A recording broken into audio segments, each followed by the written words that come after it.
નમસ્કાર બાળમિત્રો, આજે એક નવીન વાર્તા લઈને આવી છું, 4 મિત્રની વાર્તા. પરંતુ તમે બધા વાર્તા છેલ્લે સુધી સાંભળજો અને છેલ્લે કમેન્ટમાં આપનું પ્રિય પક્ષી જરૂરથી જણાવજો કે આપનું પ્રિય પક્ષી કયું છે અને આપ આગળ કયા પક્ષી વિશે વાર્તા સાંભળવા માગો છો તે જરૂરથી જણાવજો. વાર્તા મિત્રતાની પાંખો.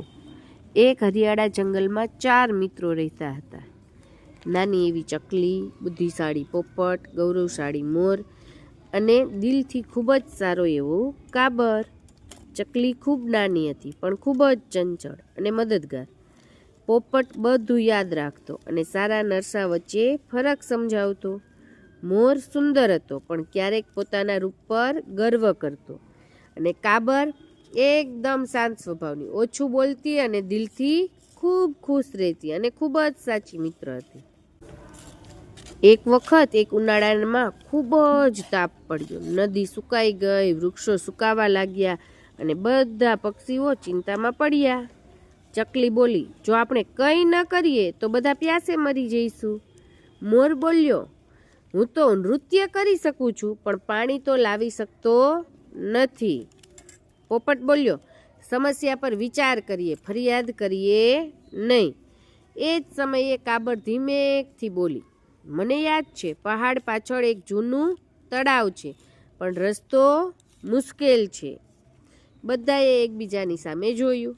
ચકલી બોલી, મિત્રો, જો સાથે જઈશું તો મુશ્કેલ રસ્તો પણ સહેલો બનશે.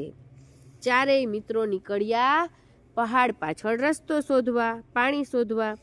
ચકલી આગળ જઈ રસ્તો બતાવતી, પોપટ એ રસ્તો યાદ રાખી લેતો અને મોર છે એ જ્યારે બધા પક્ષીઓને તડકો લાગે, તાપ લાગે ત્યારે પોતાની પાંખો વડે એને ધૂપથી એટલે કે તડકાથી બચાવતો.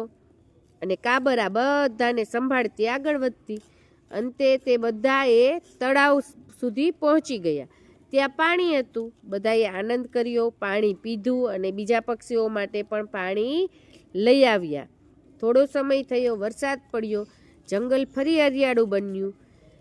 હવે મોરને સમજાઈ ગયું કે સૌંદર્ય કરતાં સેવા મોટી છે. પોપટ ખુશ થયો કે તેના જ્ઞાનનો સદુપયોગ થયો. ચકલીને ગર્વ થયો કે હું નાની છું પણ કમજોર છું નહીં. અને કાબર છે એને તો એ જગ્યા જ બતાવી હતી એટલે સૌનો નેતા બની ગઈ. એટલે વાર્તાથી શું સમજ મળે તો કે મિત્રતા, સહકાર અને સમજદારીથી મોટામાં મોટી મુશ્કેલીને પણ હરાવી શકાય છે.